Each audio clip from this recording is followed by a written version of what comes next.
Hey, America. It's that time of the year again. It's election season, and you know what that means? Terrible ads. You know, the kind that make you want to throw your TV out the window. But this year, things got extra shady, thanks to Kamala Harris's campaign and their creative, or should we say sneaky, use of Google Ads. Here's the deal. The Harris campaign has been changing headlines from news articles in their Google Ads. Yes, you heard that right. These edited headlines make Harris look good, obviously. They paint her in a positive light, even if the original article didn't. And they pop up in search results, where people are looking for actual information.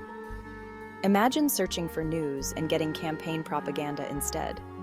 Now, the campaign says it's all legal, and Google seems fine with it.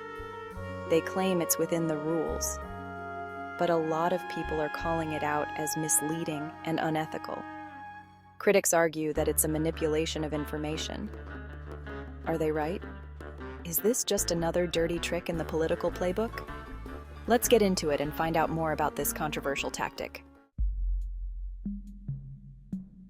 Okay, so the big question is, are these edited headlines just clever campaigning, or are they crossing a line? Supporters of the Harris campaign say, "Hey, it's just advertising." Everyone exaggerates a little. And it's true, political ads aren't exactly known for their honesty.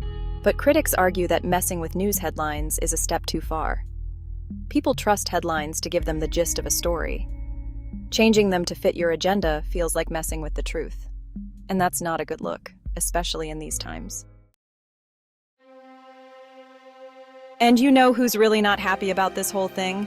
The news organizations whose headlines are getting hijacked. Big names like The Guardian and the Associated Press are fuming. They're saying the Harris campaign is using their reporting without permission and twisting their words.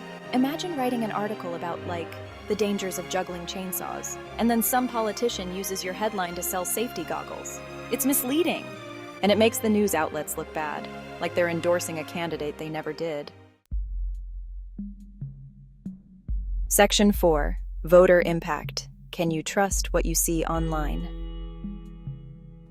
So, how is all this affecting the average voter? It's a question that has become increasingly important in our digital age. Well, that's the million-dollar question, isn't it?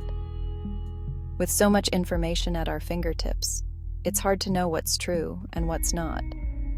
The worry is that people will see these altered headlines and not question their authenticity. They might think they're getting the real news, but in reality, they could be misled. They might not realize they're being swayed by a political campaign, which can be very subtle yet very powerful. And that can lead to misinformed voting decisions, which can have serious consequences for our society. This is bad news for democracy because it undermines the very foundation of informed decision-making. This whole situation just highlights how hard it is to tell what's real and what's not online. The lines between fact and fiction are increasingly blurred, and it makes it even harder to trust anything you read, which is, a problem. Journalists and news organizations are also struggling to keep up.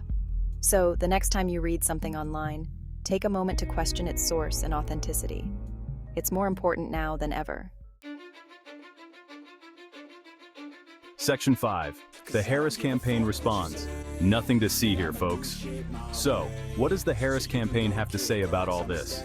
Not much, surprisingly. They're basically sticking to their guns. They say their ads are perfectly legal and that everyone does it. They're not planning to stop anytime soon. It's like they're saying, yeah, we're bending the rules, but who cares? And that's kind of the problem, isn't it?